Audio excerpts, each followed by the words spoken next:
हरे कृष्णा कृष्णा कृष्णा हरे हरे, हरे राम राम राम हरे। प्यारे मित्रों नमस्ते। मैं पंडित मुकेश कुमार मुक्ताकेश महाराज ज्ञान वर्षा यूट्यूब चैनल से आपके सामने हाजिर हो गया हूँ। फिर अब हम आपके सामने एकादशी की कथा लेकर आ रहे हैं और ये कथा जो श्रावण मास की एकादशी है, कृपा करके आप इसको ज़रूर सुनिएगा और समझिएगा। बड़ी सुंदर ये कथा है। एकादशी पूर्व महीने में 2 एकादशी होती है। हम कोशिश करते हैं कि दोनों एकादशी की कथाएं आपके सामने रखें ताकि आप इसको सुनकर जो है आनंद ले सकें। आइए हम मंगलाचरण करेंगे, इसके बाद एकादशी कथा में प्रवेश करेंगे। ओम नमो भगवते वासुदेवाय। ओम नमो भगवते वासुदेवाय।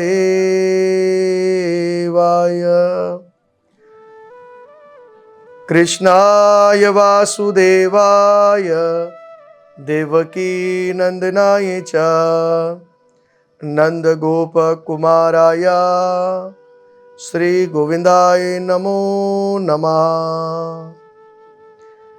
हे कृष्णा करुणा सिंधु दीनबंधु जगतपते गोपीश गोपीका कांता श्री राधा कांता नमोस्तुते। तप्त कंचनम गौरंगे राधे वृंदावनेश्वरी वृषभानुसुते देवी प्रणमामि हरि प्रिया। जया श्री कृष्ण चैतन्य प्रभु नित्यानंद श्री अद्वैत गदाधर शिवासाति गौर भक्त वृंद। हरे कृष्ण कृष्ण कृष्ण हरे हरे, हरे राम राम राम हरे हरे। राम बाण नवल बाण लगे बाण टले काल। बोलो सदगुरु भगवान की जय। एकादशी महारानी की जय। बोलिए शालिग्राम भगवान की जय। आइए हम शास्त्रों के मुताबिक कथा में प्रवेश करते हैं और बड़ी सुंदर ये कथा है श्रावण मास की कामिका एकादशी। युधिष्ठिर महाराज जी ने पूछा, हे गोविंद वासुदेव, आपको मैं नमस्कार करता हूँ। श्रावण के कृष्ण पक्ष में कौन सी एकादशी होती है, इसका वर्णन कीजिए। श्री भगवान बोले, हे राजन सुनो, मैं तुम्हें एक पाप नाशक उपाख्यान बताता हूँ जिसे पूर्व काल में ब्रह्मा जी ने नारद जी के पूछने पर कहा था। नारद जी ने प्रश्न किया, हे प्रभु कमल आसन, हे कमल नयन, मैं आपसे ये सुनना चाहता हूं कि श्रावण के कृष्ण पक्ष में जो एकादशी होती है उसका क्या नाम है। इस पे कौन से देवता की पूजा करनी चाहिए और क्या विधि विधान बतलाया गया है, कृपा करके मुझे बताइए। ब्रह्मा जी ने कहा, नारद सुनो, मैं संपूर्ण लोकों के हित की इच्छा से तुम्हारे प्रश्न का उत्तर दे रहा हूँ। श्रावण मास में जो एकादशी कृष्ण पक्षी जो एकादशी होती है इसका नाम कामिका है। इसके सुमरण मात्र से ही वाजपेयी यज्ञ का फल मिलता है। इस दिन श्रीधर, हरि, विष्णु, माधव और मधुसूदन आदि नामों से भगवान का पूजन करना चाहिए। भगवान कृष्ण के पूजन से जो फल मिलता है वे गंगा, काशी, नैमिषारण्य तथा पुष्कर क्षेत्र में भी सुलभ नहीं है। और सिंह राशि के बृहस्पति होने पर तथा वैतितपात और दंड योग्य में और गोदावरी स्नान से जिस फल की प्राप्ति होती है वही फल भगवान श्री कृष्ण के पूजने से भी मिल जाता है।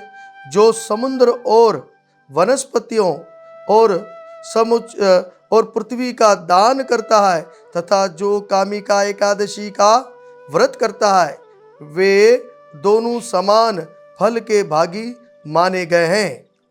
जो व्याई हुई गाय को अनन्य सामग्री सहित दान करता है, उस मनुष्यों को जिस फल की प्राप्ति होती है, वही कामिका का व्रत करने से, पूजन करने से फल की प्राप्ति हो जाती है।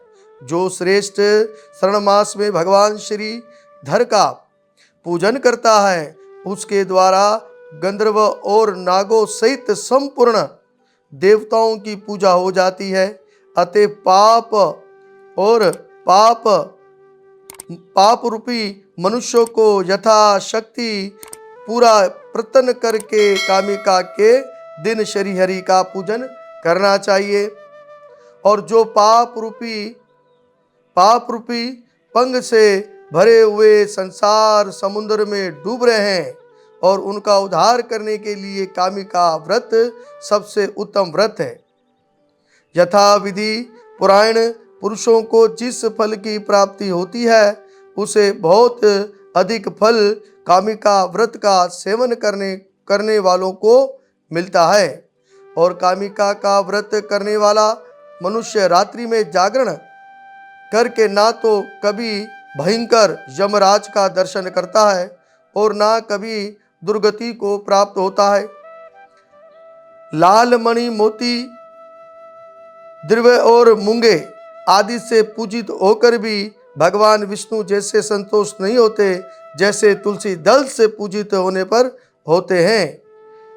जिसने तुलसी की मंजरियों से श्री केशव का पूजन कर लिया है, उसके जन्म भर का पाप निश्चय ही नष्ट हो जाता है।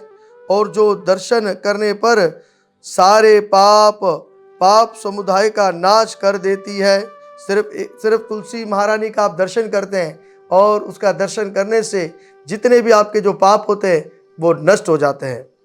और सप्रज करने पर, जब आप उसको सप्रज करते हैं, तुलसी को पानी देते हैं, सप्रज करते हैं, और शरीर को पवित्र कर देती है, और आपके पूरे शरीर को वो पवित्र कर देती है। और तुलसी पर आप जल डालते हैं, उसकी वाइब्रेशन आपके अंदर आती है, तो आपके शरीर को स्वस्थ करती है, और सारी के सारी जो बीमारियां होती है वो ख़त्म हो जाती हैं। इसलिए तुलसी अपने घर में ज़रूर रखें और उसका पूजन ज़रूर करें, और आने वाली कई बाधाओं को वो ख़त्म कर देती है।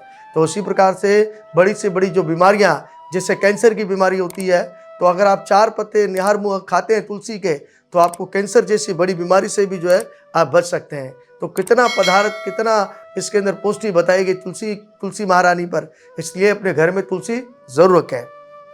और पवित्र बना देती है, और प्रणाम करने पर रोगों का निवारण करती है, और जल से सींचने पर यमराज के भय को दूर कर देती है। आरोग्य पति करने पर भगवान श्री कृष्ण के समीप ले जाती है, और भगवान के चरणों में चढ़ाने पर मोक्ष रूपी फल प्रदान कर देती है। बोलो कृष्ण कन्हैया लाल की जय, तुलसी महारानी की जय।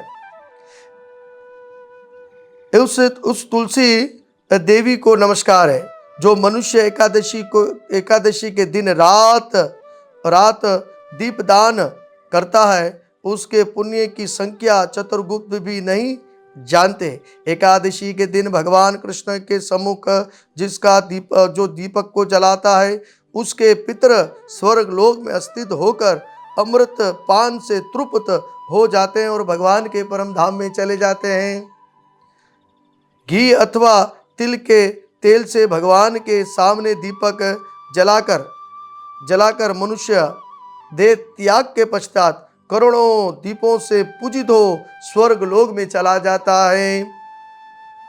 तो इसी प्रकार से भगवान कहते हैं, ईश्वर, ये तुम्हारे सामने मैंने कामिका एकादशी की महिमा का वर्णन किया है, और कामिका सब पापों को हरने वाली, अतएव मानव को इसका व्रत अवश्य ही करना चाहिए।